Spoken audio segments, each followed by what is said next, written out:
ముఖ్యమంత్రి జగన్ గారు మాట్లాడుతూ ఈరోజు కూడా నా దృష్టికి వచ్చింది.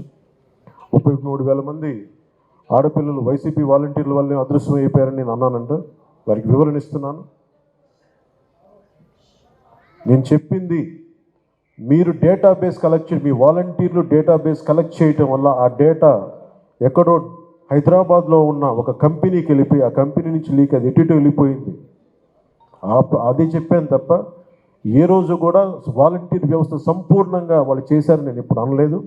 వాలంటీర్ల మీద నాకు గౌరవం ఉంది, కానీ కొద్దిమంది వాలంటీర్లు చేసిన తప్పులకి వాలంటీర్ వ్యవస్థ మొత్తం చెడ్డ పేరు తీసుకొచ్చిందని చెప్పాను తప్ప వాలంటీర్ వ్యవస్థ ఏ రోజు కూడా మొత్తానికి చేసిన నేను ఏ రోజు చెప్పలేదు. ముఖ్యంగా వాలంటీర్స్గా పనిచేస్తున్న యువతకు ప్రత్యేకించి తెలియజేస్తాం. మీ భవిష్యత్తుకు కూడా మేమందరం అండగా నిలబడి ఉంటామని తెలియజేసుకుంటున్నాం. ఈ ఉద్దేశంలో ఈ క్రమంలో జగన్ గారు ఒక నిజమైతే చెప్పారు. 33,000 మంది ఆడపిల్లలు ఆంధ్రప్రదేశ్ నుంచి అదృశ్యం అయితే ఆయన అయితే చెప్పారు. ముందు నేను చెప్పినప్పుడు ఎవరు నమ్మలేదు. కేంద్ర హోంశాఖ సహాయ మంత్రి చెప్పిన తర్వాత ఇది బయటకు వచ్చింది. అప్పుడు అందరూ నమ్మారు. ఈ రోజుకి ఒక ప్రెస్ మీట్ పెట్టని వ్యక్తి నన్ను కానీ నాయకులు జాతీయ తెలుగుదేశం పార్టీ జాతీయ అధ్యక్షులు ఆయన తిట్టడం తప్ప మా ఇద్దరిని తిట్టడం తప్ప అతనికి వేరే పని లేదు.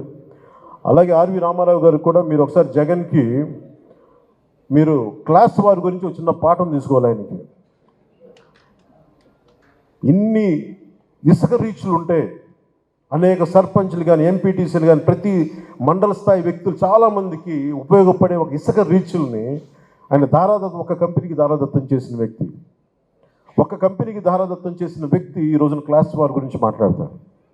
ఎంటైర్ మైనింగ్ని కొద్దిమందికి అసలు దాదాపు ఈ పుస్తకంలో చెప్పిన 2,600 కోట్ల ఎంతో పైచీలకు అన్యాయం జరిగింది. ట్యాక్స్ రూపంలో రావాల్సింది కేవలం కొద్ది కంపెనీలకి కలెక్షన్ కంపెనీలు కట్టుబెట్టారని చెప్పిన ఇది కూడా ఉదాహరించారు మన సురేష్ కుమార్ గారు. ఇలాంటి కోకలు. సో క్లాస్ వార్ గురించి ముఖ్యమంత్రి జగన్కి చాలా బలమైన పాఠం భవిష్యత్తులో తీసుకుంటాం. జగన్ మర్చిపోను.